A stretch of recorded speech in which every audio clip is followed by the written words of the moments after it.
নমস্কার, পিয়ালির সংসারে আপনাদের প্রত্যেককে স্বাগত। আশা করি আপনারা সবাই খুব ভালো আছেন।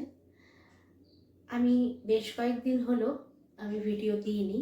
আসলে একটু ব্যস্ততার মধ্যে ছিলাম। পুজো, তারপর বিয়েবাড়ি সব নিয়ে। আসলে আমি বেশ কয়েকটা ভিডিও করে রেখেছিলাম আমি দেব বলে। কিন্তু আমি এডিট করতে গেছি, যখন সেভ করতে যাই তখন স্পেস না থাকার জন্য আমাকে যখন বলা হয় যে ডিলিট করতে, তো অনেক কিছু ডিলিট হয়ে যায়। আমার দোষেই হয়, আমি না বুঝেই করে ফেলি। আর যেমনি কালী পুজোর পার্ট 2 ভিডিওটা আমি প্রায় 3-4 দিন ধরে এডিট করেছি, ভয়েস ওভার করেছি, কিন্তু আমি ওটাকে রাখতে পারিনি। সেম এই রকমই আমার ডিলিট হয়ে যায়। এখনও কিছু কিছু অংশ আছে, একদম যে নেই তা নয়। ভিডিওটা আবার নতুন করে এডিট আমাকে করতে হবে। আমি জানি না, আমি কথা দিতে পারছি না, আমি বুঝতে পারছি না কতটা কি আছে।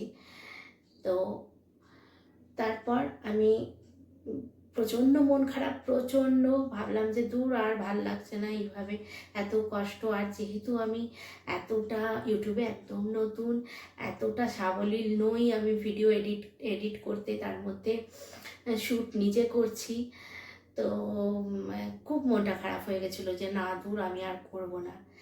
তারপর আবার নিজেই নিজের মনটাকে বেশ অনেক দিন যাওয়ার পর আবার মনটাকে মানে বোঝালাম, না দেখি আবার চেষ্টা করে। তো আবার আমি অনেক কিছু ডিলিট করলাম, করে আমি আজকে এই ভিডিওটা দিলাম। তো আজকে একটা আমি খুব সাধারণ, সবাই হয়তো করে বাড়িতে, শিঙি মাছের আলু আর বড়ি দিয়ে পাতলা ঝোল, এই রেসিপিটা দিচ্ছি। আসলে আমার বিয়ে বাড়িও গেছে, কন্টিনিউ দুর্গাপুজো থেকে প্রচণ্ড উল্টোপাল্টা খাওয়া হচ্ছে। এবার শীতকাল, তো আমি ভাবছি এবার হালকা পাতলা কিছু রেসিপি আমি আপনাদের শেয়ার করব। তো সেটাই দিলাম, আশা করি আপনাদের ভালো লাগবে। আর আমার এই পথ চলা আপনারা অনেকটা আমার সঙ্গ দিয়েছেন, ভবিষ্যতেও আশা করি আপনারা দেবেন। আর অবশ্যই সাবস্ক্রাইব করবেন। আপনারা দেখতে থাকুন আমার এই নতুন রেসিপিটা, আশা করি আপনাদের ভালো লাগবে। আজকের মতো আসি, নমস্কার। আমি কড়াই বসিয়ে ওর মধ্যে 3-4 চামচ সর্ষের তেল দিয়ে দিলাম। তারপর মাছটা কেটেই এনেছিল, তো ওই মাছটাকে ভালো করে নুন দিয়ে অনেকবার ধুয়ে নিয়েছিলাম। কেননা শিঙি মাছের কেমন একটা লোদ লোদ করে, তো ওইটা কাটানোর জন্য অনেকবার ধুতে হয়। তো ভালো করে ধুয়ে শিঙি মাছগুলোকে দিয়ে সামান্য ভেজে, হালকা হালকা ভেজে তুলে রাখলাম। আসলে শিঙি মাছ ভেঙে যাওয়ার চান্সটা থাকে না, হ্যাঁ একটু শক্তই, তো একসঙ্গে দিলেও কিন্তু দেখুন একদম খুব সুন্দরভাবে ভাজা হয়েছে। আর কড়া করে একদমই ভাজা যায় না, একটু হালকা করে ভাজলেই খেতে ভালো লাগে। এরপর কয়েকটা বড়িও ভালো করে ভেজে তুলে রাখলাম।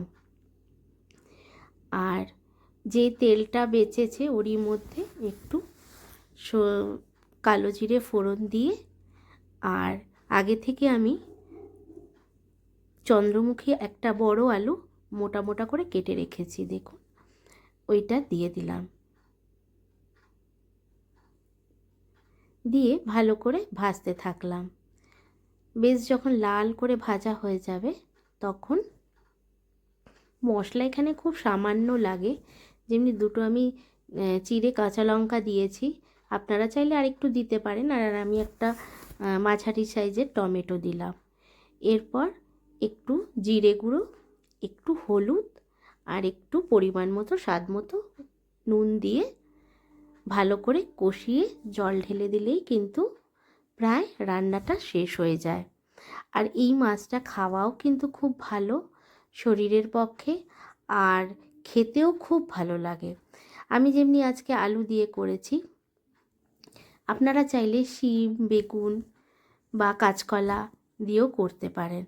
আর বাচ্চাদের জন্য তো খুবই ভালো, সবথেকে এর মধ্যে না কাঁটা আছে না কিছু, বাচ্চাদের খাওয়াতেও সুবিধে, আর শরীরের পক্ষেও ভালো।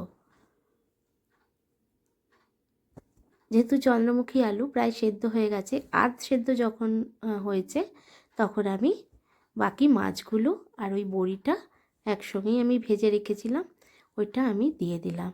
আর ঢাকা দেওয়ার দরকার নেই, ভালো করে ফুটলে আলু সেদ্ধ হয়ে গেলেই নামিয়ে নিলেই হয়ে যায়। আজকে আমার বেশ কথা বলতে কষ্ট হচ্ছে, কেননা প্রচণ্ড ঠান্ডা লেগেছে।